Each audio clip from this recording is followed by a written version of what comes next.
Chat, have you ever gone to a singles event? And if you did, how bad was it? I've seen a lot of guys talk about them, and they seem absolutely terrible, brother man. But I think singles events are slowly dying, and I think it's mainly women who killed them. I got a banger from men only. Let's get straight into it. So I went to a singles event last night in downtown Phoenix. I had seen their events on TikTok, and it looked super fun, but it was not what I thought it was gonna be. Like, I swear on What, a bunch of just really hot guys swooning all over you, baby girl. Newsflash, you're not much to look at. Shots fired! The TikTok that I saw was that they had you fill out a questionnaire, and at some point in the night they like grouped people into groups so that you could mingle and get to know people out of your comfort zone, whatever. That's not what happened last night. It was at Pemberton, but the bar was still open to the public, so the event was just sectioned off in half the bar. But once you got into the event area, it was just like you were at a bar. There was nothing that made it special to a singles event to help you try to get to know people besides everyone in the bar was single. But then to enjoy like Pemberton, you had to go out of the... Dude, that's the point. It's a singles event. You know everybody that's there is single. There's nothing that set us apart. There's nothing that made it really any easier or anything like that. Dude, everybody there is single, dude. Stupid. That's the point. The event area to get drinks. So like I paid for a ticket for like a private area of the bar, but it kind of defeated the purpose. I still had a fun night with my girls. I would highly not recommend going by yourself. Dude, that's the problem with all these singles events, though. These girls go out and they just want to spend time with their girlies. That's why you don't ever meet guys, because you just go out there and spend time with your girlies. You want to meet a guy, go be vulnerable, and go talk to guys. I think it's perfectly socially acceptable to go on dates as a hobby. Like one of my hobbies. Bro, that's what they call them, what is it, the foodie calls? That is the most runner sentence I've ever heard. Going on dates is hobbies. She's a runner, she's a track star. I thought fishing was a hobby. Thought maybe playing video games was a hobby. Thought, maybe, hunting was a hobby. Working on cars was a hobby. No, going on dates is a hobby now. That is crazy. Only a woman could sit there and say that, bro. Is going on first dates. And here I am. I go on the first date, like, sure, yeah, to meet the guy, to talk, get to know them, tell them about me, like, see if there's potential love there, like, whatever. Like, that's a small part of it. The big part of it is that I go and I get to try a new restaurant or a new spot in Boston. And usually, if not always, it's fun to buy the guy. So I'm like, ooh, like, let's go explore a little bit. Let's try to, like, grow what I know about my city. And then when I go out with my friends, I can be like, oh my God, I went to this really cool new spot. Like, let me show you. So I always try to get the guy to, like, pick a restaurant that I haven't been to yet or pick a cool new up-and-coming spot or whatever. So anyway, today we are going to the F1 arcade in Seaport, which I haven't been to, but it's like run by like the F1 racing company or whatever, and it's got like all these like simulators and I don't know, like professional race car driving games. That actually sounds like a lot of fun. Too bad she's a runner, but that, she should probably go to a track and not F1 race car stuff, because she's not racing, she's running. So that's what we're doing today. Never been. The offer was that or Pet Shack, and I'm like, I've already done Pet Shack, and like Cisco's right there, so that might be a part of it. But I'm really excited to go and check it out and try something new and explore more of my city, because if I'm gonna go on a date and like this guy might be great, but he might also just like, most likely most of them are just like not my vibe, like, and that's fine. But at least I'm gonna go try a new spot and go drive some fast cars. So this is why I say, dude, that like women go out there, they rack up all this mileage, they rack up all this trauma, and then the next guy has to come into this relationship at a huge deficit. They're at a deficit because what am I going to do as the new guy to show you a whole new world like Aladdin did Jasmine? Probably nothing. A whole new world, a brand new place, you've never been cracked. That's the problem. These women go out there and they get all these experiences, and then like, what am I going to go out there and do with you? You've already done everything. You went to every cool restaurant, went to every cool bar. I'm just the next guy to come be a sucker. Like, this is why I say women get more rooted in their singleness the more they're promiscuous. Chat, put a 1 in the chat if you agree. Women get more rooted in their singleness the more they are promiscuous.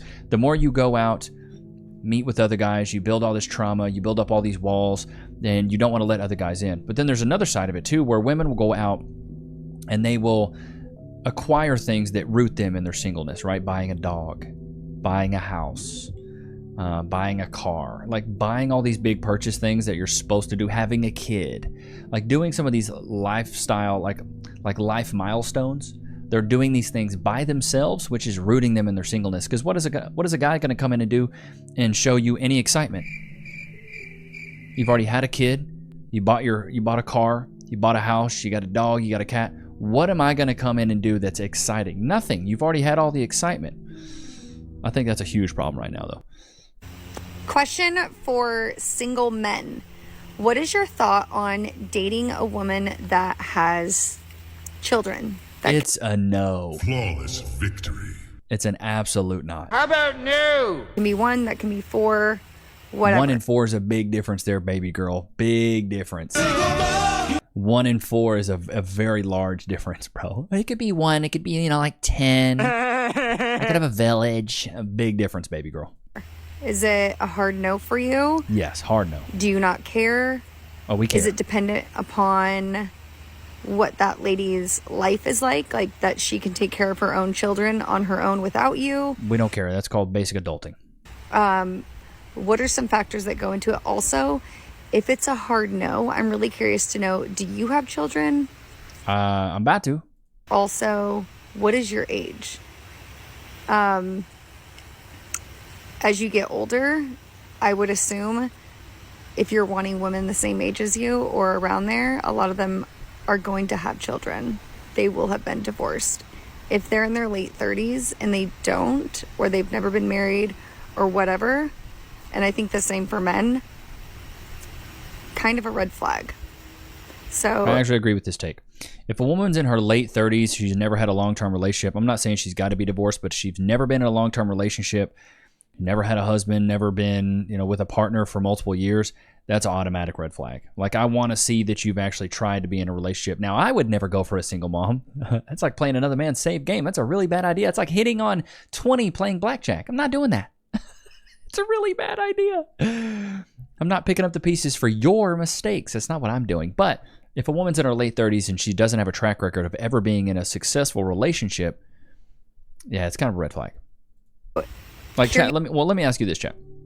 What do you think is more of a red flag? Do you think it's more of a red flag for a woman to have never had a relationship in her late 30s and not have kids, be divorced? Or do you think it's more of a red flag for her to be divorced and have kids? Personally, for me, I think it's more of a red flag if you've never been in a relationship, you don't have kids, you have no trauma.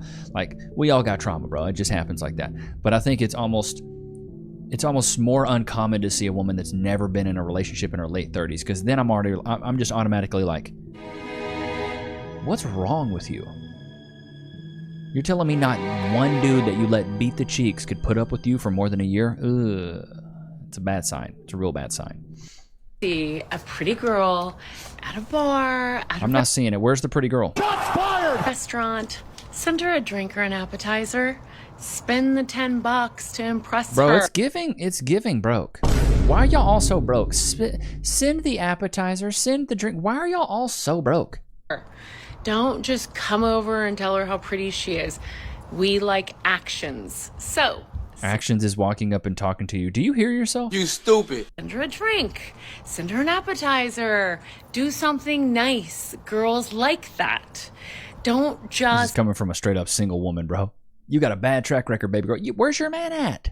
stare at them or be afraid to go talk to them. That's another thing. Girls like aggressive guys that aren't afraid.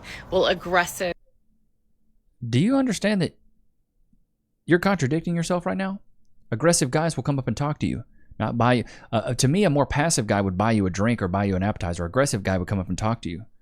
Are you serious? Stupid. In the right kind of way.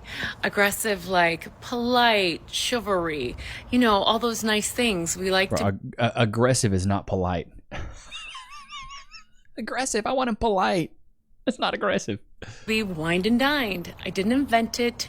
It's just how it works. So, dating tip for you boys: if you see a pretty girl, bro, I hate when women try to give tips to men. It's like a fish trying to tell another fish how to catch a fish. Like, bro, no. The fisherman catches the fish, bro. send her a drink, send her an appetizer, do something sweet. We like that. No, you don't. There's so many nice guys out there that you ladies next all the time. It's a horrible advice. Just don't sit across the bar and stare at her. Please. Anyway, hope you're having a great day. Bye. This is from a lonely woman in her mid-30s. Brother, man. Horrible advice. Garbage advice. Single women keep women single, though. You gotta say that. Where are we finding love in 2025? Go to church, please. You guys, where are we meeting our boyfriends and girlfriends in 2025? Because for me, it's not going to be on a dating app. I am fully convinced that they... See that eye roll? We know what that means. She's a runner, she's a track star. A mileage, probably. want us to stay single. We need to start making this more normal. What? Let me check your odometer. What's the mileage like on that? What's the cooch facts on that, huh? Not my thing. But I want a man. I don't need one, but I want one. I love it. I don't want one. I don't need one, but I want one. Stop lying.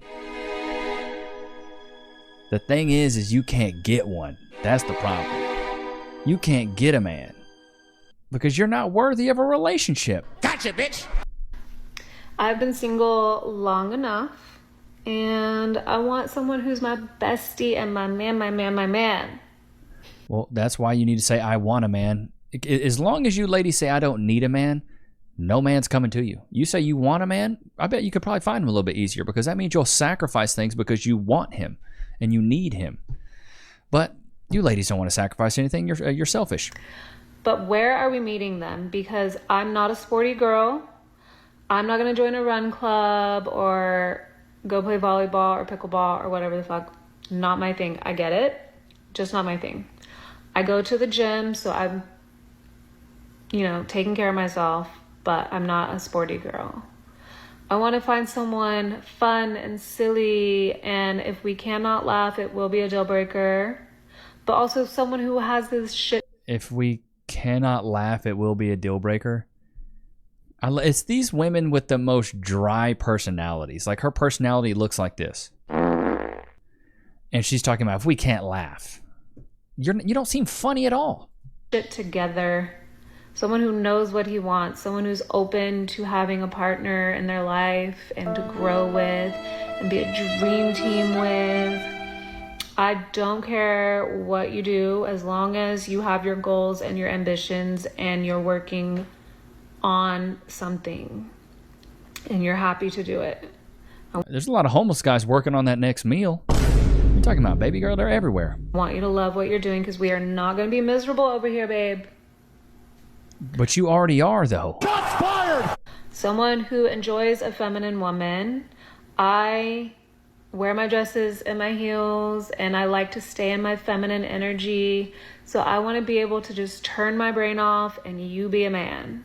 You make me... Right, this is what when women are like, I like to be in my feminine energy. Do you ever hear men be like, I just really like being in my masculine energy. Yeah, it's just something I really enjoy, I like being masculine, I just enjoy walking around just being a masculine guy. Like that is, it's so backwards. It makes no sense. Loki, free. Sit, wait. Let me see freeze in the chat. Free. Go to your place. Yeah, I just like staying in my masculine, man. That's what I like to do, boy. I just, like to rub dirt in my eyeballs, and, I like to just step on nails when I can, shoot a couple guns at trees, and, just dig holes, and I just like to be masculine, man, What? You sound dumb. Stupid. Why do women say, I like to stay in my feminine? You should be feminine out the box all the time. Oh, goodness gracious. Caught me off guard with that face. Uh-oh. Here we go. For 2055, the results will still be the same. In a survey with Angelinos earlier this year, LA was rated one of the worst cities in the world for dating. And knowing that, I went to a singles game night tonight in downtown LA with some extra insight. You went to a game night in downtown LA, baby. You're an LA1. Shots fired! You're cooked. You look like you just got off of an overtime at a fight club. You're cooked. Nobody's looking. I think I could get more guys to holler at me than you. In LA, baby girl, you need to be in the middle of somewhere in Idaho or Wisconsin. LA? She a LA1. Remember, LA, the most brutal market out there? And I think this kind of event appeals to a lot of people who want to be more serious and intentional about dating and don't just want to meet someone at a bar, even though it was at a bar. I've been to one of these events before, and at that time, I thought everyone there was desperate for dating, desperate for love, desperate for, didn't really care who. And self-awareness has left the chat, baby girl. You talking about yourself? I don't completely disagree with that assessment, but I want to update it. Because today I went to this event, and I agree. I think that everyone there was desperate, but it was desperate for something else. I think it was just desperate for connection. One of the first guys I met as soon as I walked in, he was going to the bar, so we ended up talking, and afterwards, I wanted to play some games because I actually do like game boards, and so we were sitting down, and there's games scattered on every table. Game boards? Isn't it board games? I was like, oh, we can play this one, and it seemed like, and he kind of made it clear, like, he just wanted to talk. Like, the game part was cool, but he really just wanted someone to talk to. I respected that, so I put the game away, and then we just talked. And honestly, yes, I'm pretty sure everyone there was just, hoping to meet someone they could make a connection with and they would like. But it also seemed like no one there was trying too hard to do that. They were just wanting a connection, period. Wanting to talk to people who may be in the same... Tell me nobody wanted you without telling me nobody wanted you, bro. No self-awareness. It just seems like the guys just wanted to talk. They weren't really interested in me. It's because none of those guys wanted you, dude. Shots fired! Mindset to that as them, maybe make new friends. Just were open for something. So then I talked to a second person who, me and him were in the same boat where we're at an age where all of our friends are married and having kids and doing that whole thing, and we're just out there traveling and being single.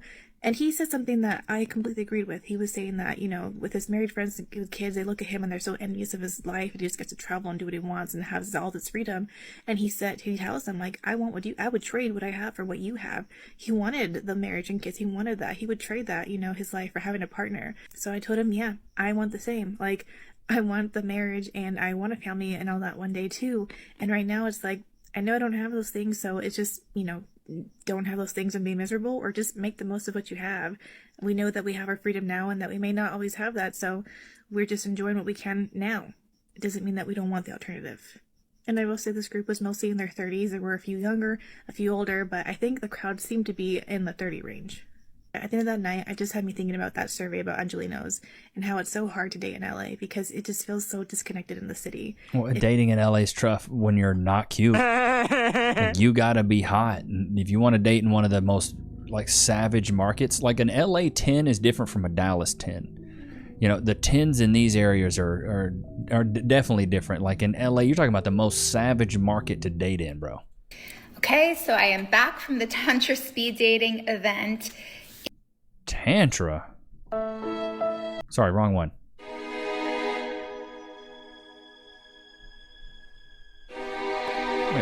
Wait a minute here. Tantra. Isn't that some sexual stuff? Okay, never mind. No, okay, never mind. I was way off. A Hindu or Buddhist mystical or magical text. Okay, I was way off, chat. Boy, I was off. Stupid. I was like, Tantra. I was like, isn't that one of them sex books? That's a Kama Sutra. That's my bad. It was long. I'll show you something long. It started at 6:30 and we didn't leave until 10. But it was better than I expected. I thoroughly expected that it was going to be really uncomfortable, really awkward.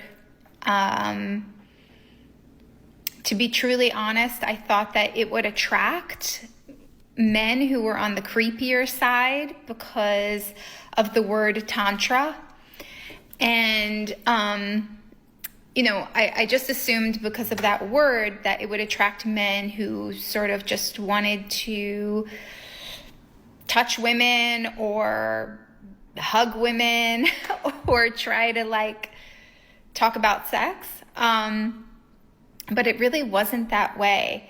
So you arrive and there's an icebreaker where they give you a card with a question on it and you can go and talk to people. And then I love it when women get to the point, dude. It's my favorite. When I listen to these stories from these modern women, I love it when they get to the point so quickly. A whole long, it's too long in my opinion. I get that a lot. I do get that a lot. It's too long. I get that one all the time. seemed like it was like an hour, like an opening sort of ceremony, where there were rules and explanations and introductions. And that was fine. It was just a bit long. And then we actually started, and basically the women have a circle inside and the men have a circle outside of the ring of women. And so you have an exercise, and then the woman can drop her bead into his pouch, or what? A fake, like pretend to drop a bead into his pouch. And then you do that with each person, an exercise, and then you either drop a bead if you want to continue the connection, or you pretend to drop a bead. Bro, this is grown people. And the exercises were interesting. They weren't sort of as uncomfortable as I had thought. There were several, like, holding the other person exercises, which to me was a bit much. But it was also okay. I just wish it wasn't as long as it was. They were quite long. And I feel like that type of immediate intimacy is a bit much. Baby girl, you ain't ever had a one-night stand? Come on. Don't lie to us like that. But you always have the option to opt out and do something different. And I saw a lot of people doing that. So, and the host makes it really clear that you can opt out. The quality of the people there was way better than I expected. There weren't any creepy people that I could sense. It irks me when women call men that they're not attracted to creepy. Because think if men did that to women. Oh, the ugly women are creepy. Ooh, creepy. You're just creepy. Ooh, she's creepy. Like, I hate when these women, especially this woman right here who's like a 3 all day. Shots fired! Talking about there's just a lack of creepy guys there. They're just so creepy. Like, well, you're ugly. How about that? Just women get so comfortable calling men creepy. It just irks me, bro. Because I stand up for men. I stand up for the guys like you. Let's throw that term out. There just wasn't a lot of creepy guys. Well, there wasn't a lot of big back women. Big back, big How about that? That's why I'm so shameless in calling women out, because they're so okay calling us creepy and weird and doing this and broke and bums. And I'm like, if the opposite's true, it always is. We gonna call y'all fat. 304s. Like, I don't feel bad for it. I really don't. But Loki, did you have a good time today? I hope you guys enjoyed today's episode. Don't forget to like, comment, subscribe. It was good to have you guys out, man. Until next time. Peace.